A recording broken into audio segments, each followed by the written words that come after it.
Revolution to माने क्रांति का ये दूसरा हिस्सा है। ये भी एंथ्रोपोलॉजी से लिया गया है। Some conditions that may give rise to rebellions and revolutions यानी विद्रोह और क्रांति की कुछ शर्तें हैं। विद्रोह और क्रांति की कुछ शर्तें हैं। ये टॉपिक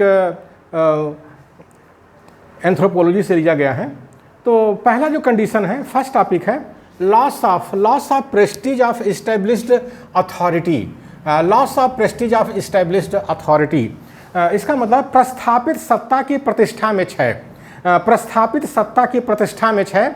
जैसे आज हम भारत देश के अंदर देखते हैं, 2020 में देखते हैं संघ और भाजपा की सरकार सत्ता में है और कोरोना का काल है, और जिस तरह से मजदूरों के साथ अत्याचार हो रहा है, जुल्म अत्याचार हो रहा है, और देश की आर्थिक व्यवस्था डूब रही है, और देश की जो संपत्ति है उसको वो निजीकरण करते जा रहे हैं। रेलवे का निजीकरण कर रहे हैं, कहीं विमानन कंपनी का जो है एयर इंडिया के कर्मचारियों को 5 साल के लिए घर बैठा दिया। मतलब इस तरह की जो चीज़ें वो कर रहे हैं, तो इससे क्या है, उनकी प्रतिष्ठा में कमी हुई है, प्रतिष्ठा में उनका क्षय हुआ है। जो सैकड़ों हजार 100 साल से जो संघ ने जो अपनी प्रतिष्ठा बना रखी थी कि हम बहुत अच्छे हैं, बहुत हमारे अंदर अनुशासन है, हम राष्ट्रवादी हैं, आज कितने राष्ट्रवादी हैं वो सामने दिखाई दे रहा है। इनकी पूरी की पूरी जो राजनीति है वो केवल हिंदू मुस्लिम के नाम पर चल रही है, हिंदू मुस्लिम का झगड़ा लगाओ और वो चल रही है। तो इस तरह से उनकी प्रतिष्ठा में कमी आई है।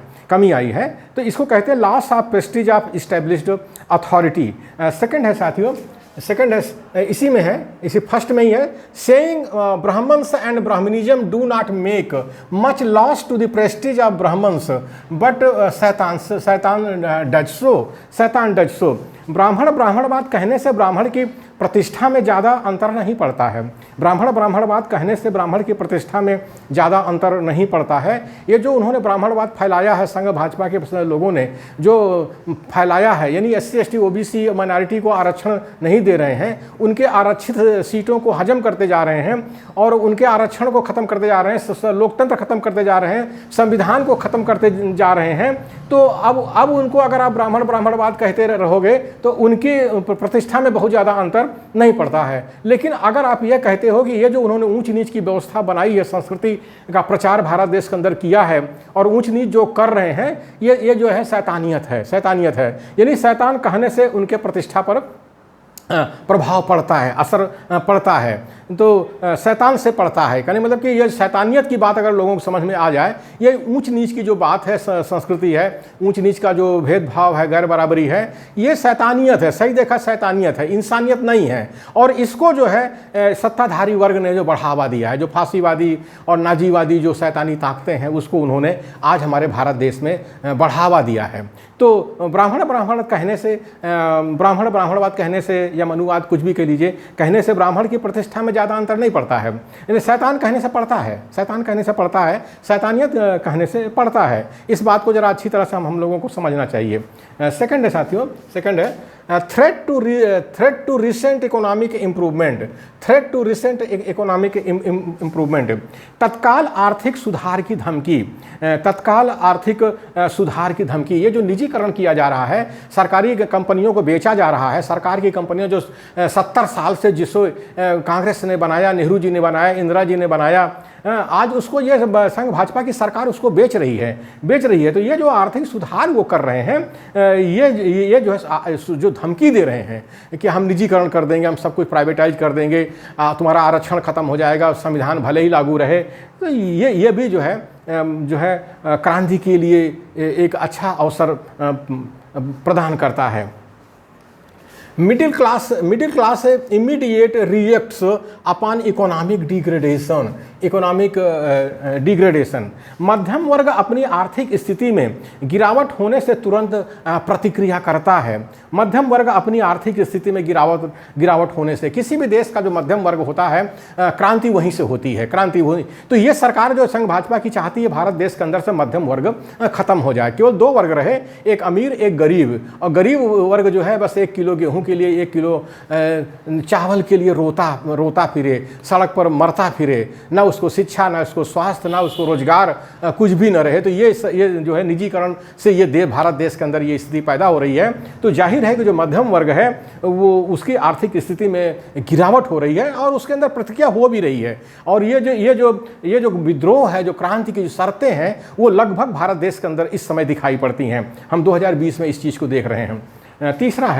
तीसरा साथियों, इनडिसीजननेस ऑफ गवर्नमेंट, इनडिसीजननेस ऑफ गवर्नमेंट, सरकार की अनिर्णय की स्थिति। आज जो कोरोना का हालत 2020 में हमें दिखाई दे रहा है, सरकार कुछ भी करने की हालत में नहीं है, क्योंकि सरकार ने अपने सारे संस्थान खत्म कर रही है, सरकार अपने संसाधन को खत्म कर रही है। ना उसके पास ढंग से अस्पताल हैं, सरकारी अस्पताल हैं, उसका निजीकरण कर रही है। ना उनके पास ढंग से डॉक्टर है, भर्ती भी नहीं है, डॉक्टरों की भर्ती नहीं है, नर्सेज उनके पास नहीं है।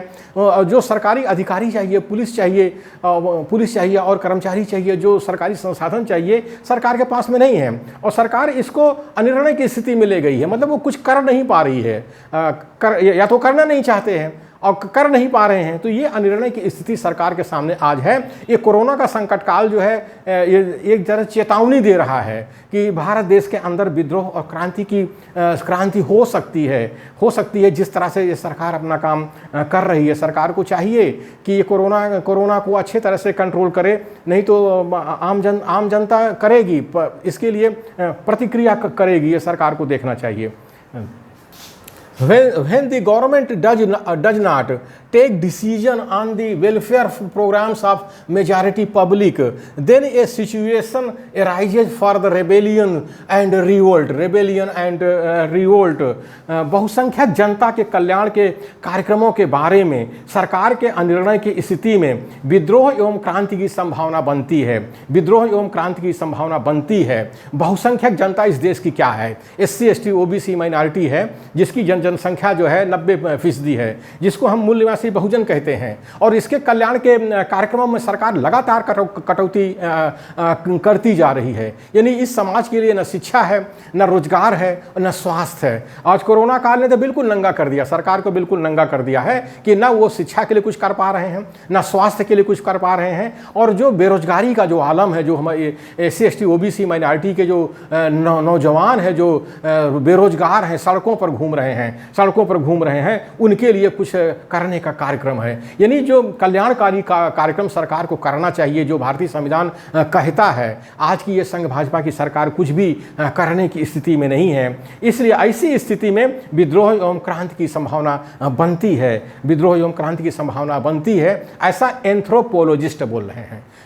एंथ्रोपोलॉजी के जो विद्वान हैं वो बोल रहे हैं, मानव विज्ञान के जो जानकार हैं, मानव विज्ञानवेत्ता हैं, ये उनकी तरफ से ये थ्योरी आई हुई है कि ऐसी स्थिति में विद्रोह एवं क्रांति बनती है, उसकी संभावना बनती है विद्रोह एवं क्रांति की।